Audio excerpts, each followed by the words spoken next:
whatever your thing. It could be anything. Canva helps you make that thing a thing. Canva is a simple online tool thing. It's a way to design with our magic AI tool things. You can social media your thing, generate images or videos of your thing, make decks for presentations to show your thing. Whatever needs to be done for your thing, Canva can make it an even better and bigger thing. Canva, the thing that makes anything a thing. Listen, all you New Yorkers. Taxi! Okay, we're looking around. This is the 77 WABC minicast. Welcome back to Full Court Press. I'm your host, Sean Spicer, here on WABC. Good Sunday morning. I'm excited to bring in Daniel DiMartino, who with the Manhattan Institute, to break down some of the fun issues that are going on with Democrats around the country, particularly Hassan Piker. Daniel, good Sunday morning to you. Good to talk to you, Sean. So before we get to this thing, I don't know what you did to fire up Hassan Piker, but I want to lead with this because it's playing this morning on CBS. Jill Biden's got a brand new book out, okay, and she got asked about the debate appearance that her husband Joe Biden was on, and I want to play you the clip. And by the way, for everyone who's listening right now, the CBS folks edited in the actual Biden debate performance into their own clip. And so this is not me doing it. This is them. This is actually the CBS clip that they are playing during this interview with Joe Biden. And then it's her at the end of the clip at the debate saying, "Good boy, Joey, you ate all of your food like a big boy." This is her in this interview with CBS. I want to play it for you, Daniel, and then we'll talk about it. Go. Were you horrified as you saw it unfold?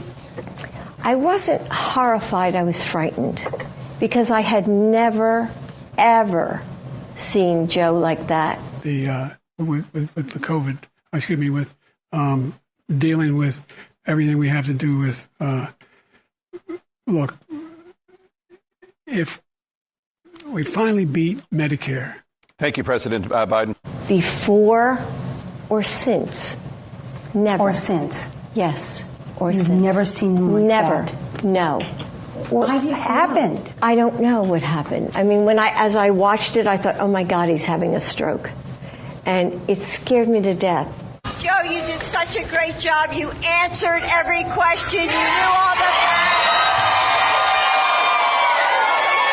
And let me ask the crowd, what did Trump do? Why? Oh, Daniel, I'm literally still can't get my head wrapped around this clip. Like, does she think this was a good idea? Is she trying to just, I mean, when you heard this, to me, I don't know that it was a surprise to anybody to be like, Joe Biden looked like he had a stroke. But the idea that she's trying to say, like, this was the first time I'd ever seen him like this. Look, my grandmother had a stroke many years ago, and it's a very sad situation. And I do think that Joe Biden was not right in his head at the end of his presidency. And I think that she knew. I think she's lying now that she says that that's never happened again. And I think she's just trying to cover her bases on that, because I think that she was one of the people who really controlled Joe Biden, and they were happy to have him running. They think he was the best thing for the country because he's the one who could win. You know, obviously Jill Biden couldn't run, but she was running the show behind the scenes. And I think that's what really happened there. But fine. But I'm trying to understand why couldn't you just say, I'd never seen him like that before. And I still haven't. That was a one-night experience. The idea of using the word stroke, I don't know if that was we haven't seen her book yet, right? So I don't know, did she write this in the book or was this an interview slip up? But the idea that you're saying, like, if I described that to you and said, oh my God, he looked like he had a stroke, like, that's not like that. I don't see how you recover from that. So the question I have is that, like, do you think that was a slip of the tongue, or did she really write that in her book? Because anybody that looks like they've had a stroke, I mean, to your point, you've seen it up close personally. Like, you know that that's not a good look. Yeah. And, well, you know, I think that it was really a slip for her. And I'm not really sure what was happening really in her head. I'm not sure what she's going to say in the book. I think they should be worried about the fact that all that information, all the calls, all the texts, all the emails are going to be released by the Trump administration, that there's a FOIA that is waiting to be filled, but there's a lawsuit that Biden is trying to hide it all. And I think it's going to be obvious to the country, if half of the country even cares, that Joe Biden was not right in the head to be president of the United States. Well, there's two things that you just said there that I want to break down real quick. Number one, and I'll take them in reverse order, right? This case, so Biden, the Heritage Foundation sued the Department of Justice to say, we need to see these tapes from Biden's interviews with the special prosecutor about his book. And Biden is suing them and saying you can't release them. Now, I got to imagine that they don't want to release them because they really show that moment on stage is not unique, right? I mean, that's what they're looking. This is a legacy thing. They're trying to prevent his legacy from being fully audio evidenced that he wasn't there. That's right. And so if that FOIA is fulfilled, that's Freedom of Information Act request. It's the right that every person has to request government emails, documents, audio, anything that the government has. It's public information unless it's classified. And if that is fulfilled, I think it's going to be obvious. The real question, though, Sean, is whether people are going to care, because I do think that the information is going to be revealed. But I think that, like with most other things, has become so partisan that I think Democrats just really do not care. Yeah. Well, and actually, I'm glad you that's literally the last thing I want to ask you on this, is that, like, this is like, to me, the DNC autopsy. I don't think anyone cares. Like, I know that we all get a laugh out of it to some degree, and actually we shouldn't, because it's sad more than anything else that this is what was going on, and frankly a little dangerous too. But I mean, does anyone care? Is sort of, to be honest, like, the idea that he wasn't there, we've now passed it, right? So he's gone, he's in the rearview mirror, he's dealing with his cancer treatment, and so I say that, like, is everyone? I don't know that anyone on either side of the political aisle cares about this disclosure about how bad he was, because we all knew it, and they're just admitting what we knew and what they denied. If anything, it's going to be very hypocritical, because now the same people who did not care then and do not care now about that fact that Joe Biden was too old and too aged in his brain to be president, those are the same people who are going to say soon, perhaps with reason, perhaps without reason, we don't know what's going to happen in the future, about President Trump being too old to be president in 2 years when he's, significantly older. 2 years is a long time for people their age. Yeah, but don't you think, and I said it was the last question, but I don't think President Trump, I'm in my 50s. I can't keep up with that guy. Like, I look at Trump and I'm like, oh my gosh, like, I joked at the beginning of the show, every week we're like, oh my God, we're shocked that it's a crazy week, only because I think after 4 years of Biden, we want to break every once in a while. But, like, don't you agree that, like, the age isn't... I think he's impressive for his age, that's for sure. Right. But I mean, I'm not, like, I don't say this to, like, sound like I'm sucking up, but, like, I can't keep up with that guy. Like 9:30, 10 o'clock, I'm ready for bed every night. I do get up a little earlier than I used to. But like, my point is, that guy is up early. He stays up late. He's in meetings. He's out doing this and that. Like, at my age, I honestly can say that I can't keep up with him. And I don't. Yeah, I don't understand how he does it either. Right. But I mean, I think that what you were saying, the reason I wanted to bring this up is that so many folks in the media, like, want to make it an age conversation now because Biden couldn't keep up. They're like, well, now we have an age issue. And it's like, no. We had a Biden issue. You don't need to project that on everyone else, because you guys in the media covered it up. I do think that among many government officials, we have an age issue, because age is the reason that people, stop being right in their mind. And that has happened in Congress. It's happened to so many members of Congress. It happened to Dianne Feinstein. It happened to many others. It's really happening to Mitch McConnell too. God bless him. But it's the truth. I think too many people are too old to be in office. I totally agree. Right. But I'm just saying that, like, when you draw a line, you got to be careful because Trump at 80 is like me at 40, and I don't want to throw the. But all right, let's move on because we covered this because there was a tweet that that this guy Hassan Piker, he's a far left wing 9/11 denier, sends out, and he says F, and we're a family show here. It's a Sunday morning. The Manhattan Institute, where Daniel you work, blank head, and it begins with a D, and it's a body part of a male. D head from Venezuela. What started it? What's the backstory? Like, why did Hassan Piker go after Daniel DiMartino of the Manhattan Institute? Well, it was all based on a news clip I had from last night at GB News, Great Britain.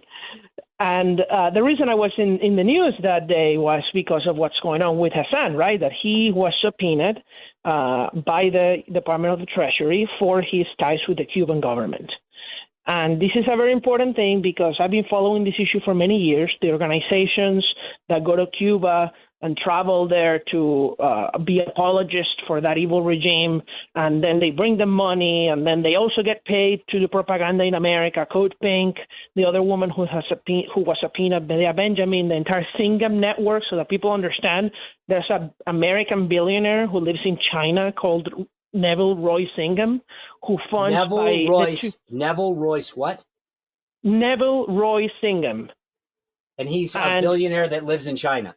That's right. He's an American citizen, but he moved to China because he's a trader, and he made his money with the Chinese Communist Party, and that's how he is hiding himself from American law enforcement. Nobody can arrest him in China, right, except the CCP. And from there, he funds by the tune of over $1 billion overall the entire left-wing nonprofit network that is pushing BLM, that is pushing the entire woke agenda, that is pushing even the fight against data centers because they know that that's good for China if we are delayed on AI. And they also push the entire Cuban, Venezuelan, and Iranian regimes here. So why? So you kind of exposed this on GB News, and then he decides to just go off on you? That's right. It's really that simple. And look, when we talk about like these Michigan candidates, Abdul El-Sayed campaigning with him and failing to denounce him, is that concerning to you? You know, it is. I think that we have a crop of new Democrats who are running for office, first at the local level, then at the state level, who are really people whose goal is to destroy the United States. And I don't say this lightly. You know, there are differences of opinion, right? I think, for example, somebody who's very much on the left that I disagree on basically everything, Nancy Pelosi. But I think we have differences of opinion with people like Nancy Pelosi. I think we have differences of opinion even with Joe Biden back when he was young and he could be on the, his own head.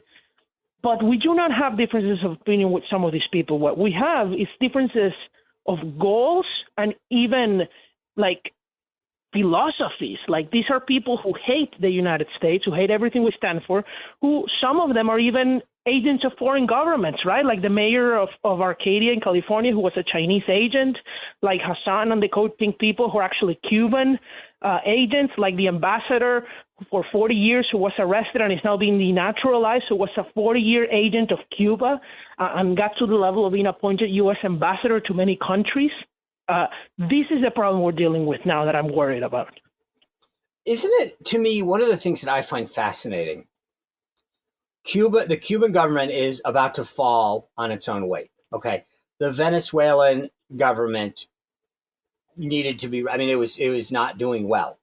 And yet you have these Americans who want to campaign with folks that support this.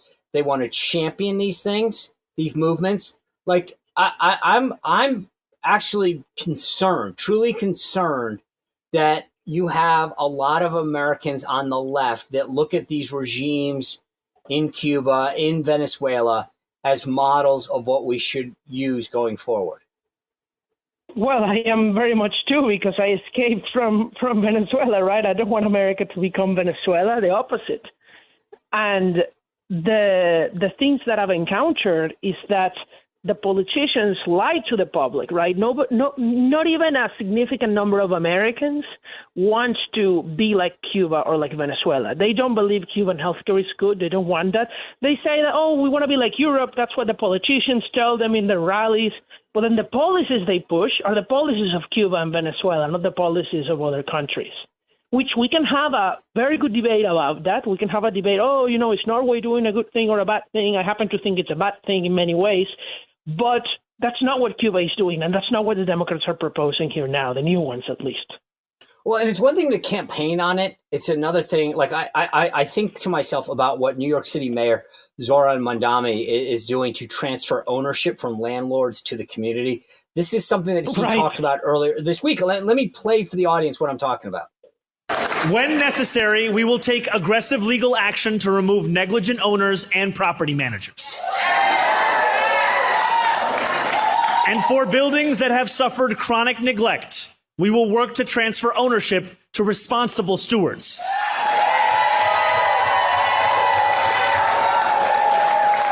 Stewards that include community land trusts, nonprofits,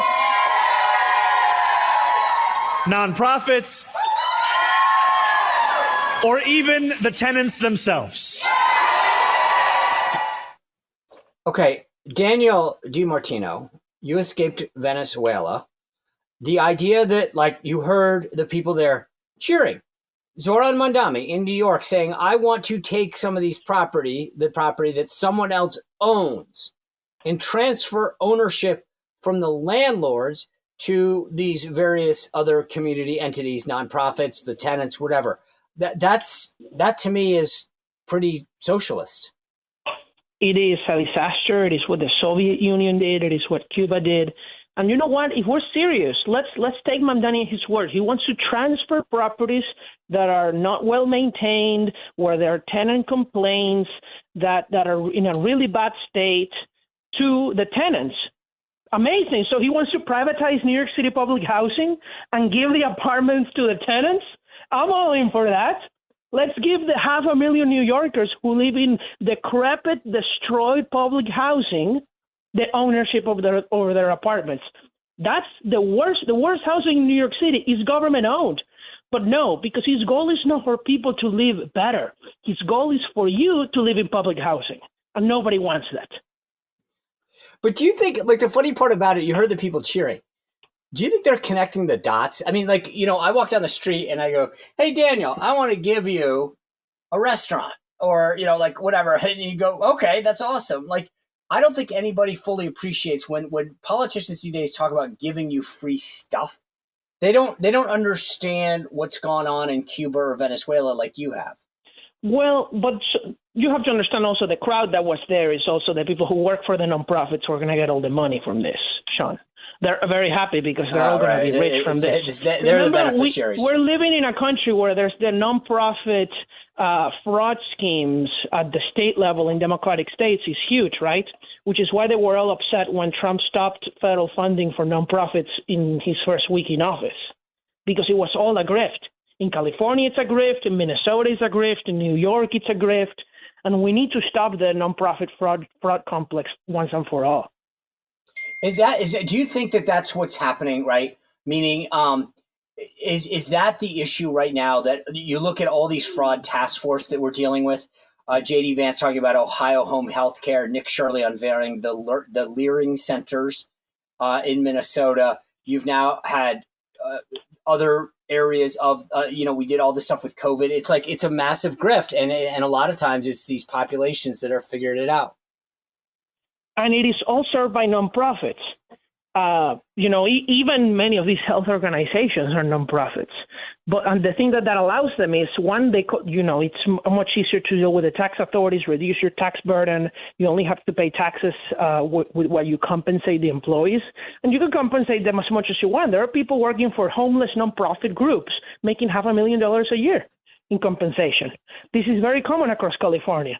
And so the Trump administration can also fix a lot of this on its own without the help of the Democratic states, because who gets nonprofit status is an IRS authority. So the Trump administration, if they want to stop the fraud that is happening all over the country, they need to use the IRS to strip the 501c3 nonprofit status of all these fraudulent groups. Okay. Daniel DiMartino of the Manhattan Institute, I appreciate you being here. I will be much more polite than Hassan Piker was in that tweet. Thank you for spending your Sunday morning with us. Guys, when we come back right after the break, I'm going to break down all 9 competitive Senate races and give you an update like nobody else will as far as whether the Republicans can hold the majority. You're listening to Full Court Press on WABC. I'm your host, Sean Spicer. We'll be right back. This is Full Court Press with Sean Spicer on 77 WABC.